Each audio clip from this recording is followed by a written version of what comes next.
नमस्कार मित्रांनो, मी आहे ऑल्डनमध्ये, नॉर्वेमध्ये आणि आपण जाणार आहोत तिकडे त्या ग्लेशियरवरती, तिकडे वरती एकदम. पण त्याच्या अगोदर मी तुम्हाला हा व्ह्यू दाखवतो आहे ऑल्डनचा. काय सुंदर व्ह्यू आहे. पाणी बघा ह्यांचं कसं किती सुंदर आहे ते.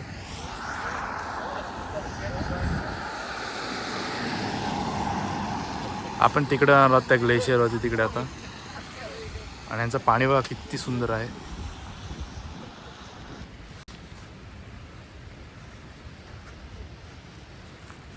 इकडे एक रूल आहे, जर ह्या पाण्यामध्ये फिशिंग खूप करतात लोक, म्हणजे हा पाण्यामध्ये मच्छी खूप आहे. पण इकडे जर तुम्हाला फिशिंग करायचं असेल तर तुम्हाला लायसन्स लागते. आणि लायसन्स म्हणजे तुम्ही एक पर्टिक्युलर अमाऊंट त्यांच्या म्हणजे म्युन्सिपॅलिटीला पे करतात आणि त्याच्यानंतर तुम्हाला लायसन्स देतात इकडे फिशिंग करण्यासाठी. आणि एक प्रकारची इकडे फेमस जी फिश आहे तिकडे भेटते. हा कलर कसा आहे, हा कलर कसा होतो त्याची एक स्टोरी आहे. तर तो ग्लेशियर जो आहे तिकडे वरती बर्फ जो आहे तो मेल्ट होतो, आणि तो बर्फ जो मेल्ट झाल्यानंतर त्याच्या बर्फातले जे मिनरल्स आहेत ते ह्या पाण्यामध्ये मिक्स होतात, आणि त्यामुळे हा पाण्याचा कलर चेंज होतो. कारण ग्लेशियर मेल्ट होतो आणि तो स्ट्रेट ह्या पाण्यामध्ये येतो म्हणून. तर आता आपण वरती जाणार आहोत तिकडे. इकडून तुम्हाला दाखवतोय थोडं झूम करून. तर आपण एकदम वरती जाणार आहोत, तिकडे जाणार आहोत. लोक पण सगळीकडे आलेत. टुरिस्ट बघा, टुरिझम बघा किती आहे ह्यामुळे. तिकडे तो एक वॉटरफॉल आहे त्यांचा फेमस. तर मित्रांनो, थोड्या वरती आला आणि मला आता आपण तिकडे जाणार आहोत. त्या साईडला थोडासा ग्लेशियर दिसतोय इकडून, पण ह्या साईडला मला एक वॉटरफॉल दिसतोय. तो मी तुम्हाला दाखवतो लवकर. हा बघा,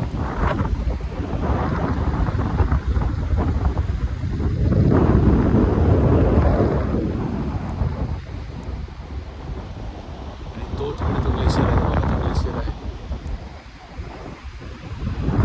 हा वॉटरफॉल कसं आहे, पाणी सगळं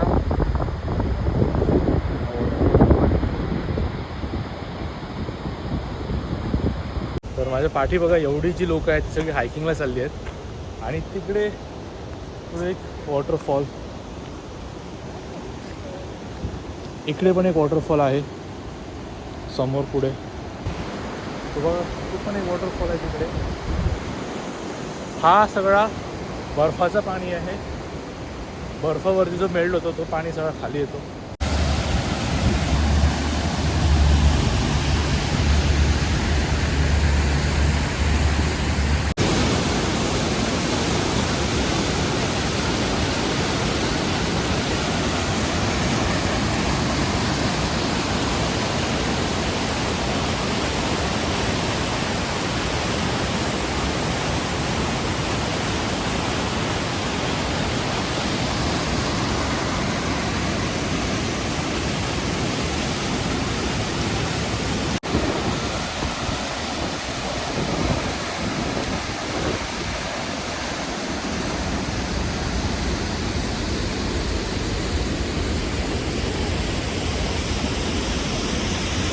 मित्रांनो, तुम्ही बघतायत लोक इकडे जास्त करून रेनकोट घालत आहेत. रेनकोट घालत आहेत. तर कारण पाणी आहे ना, तो दगडावरती आपटतोय आणि पूर्ण असा पाऊससारखं होतोय बघा. आणि त्यामुळे लोक इकडे जास्त करून रेनकोट घालत आहेत, कारण सगळं पाणी तिकडे आहे आणि खूप जोरात येतं पाणी, जोरात अंगावर येतं. तर आपण वरती जाऊया.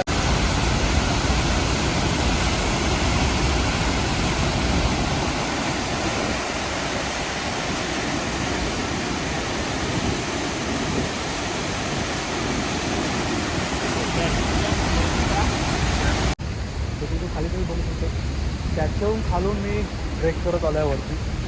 आणि बाकी खूप लोक आहेत तिकडे, सगळे ट्रेक करत वरती येत आहेत.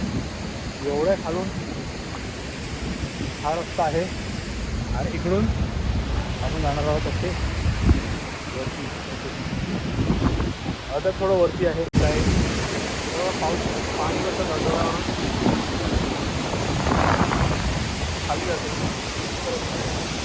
तिकडून आले तर इकडून तुम्हाला थोडं क्लिअर दिसेल तो ग्लेशियर आहे. त्या ग्लेशियरमधून तो पाणी सगळा मेल्ट होतो ग्लेशियर, आणि पाणी सगळं खाली येतं.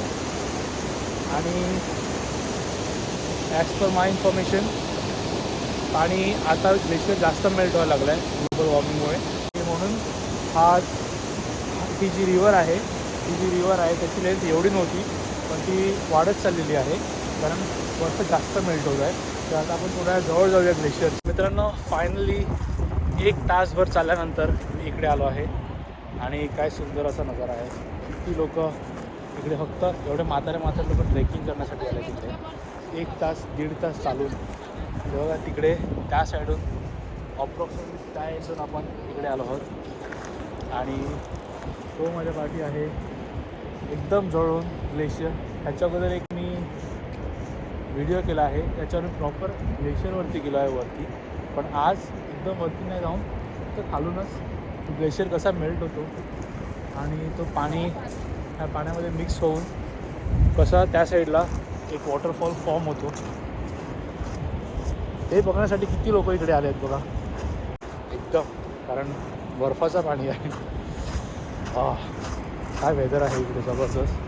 आणि तो पण इकडे जर ग्लेशियर दिसत नाही आहे, पण तरी पण ह्याच्या पाठी ग्लेशियर आहे, तो मेल्ट होऊन हा वॉटरफॉल फॉर्म होतो आहे. तो तिकडे एक वॉटरफॉल आहे, तो तिकडे ग्लेशियर, तिकडे एक वॉटरफॉल आहे. ह्यामुळे नॉर्वेला द लँड ऑफ वॉटरफॉल्स असं म्हणतात.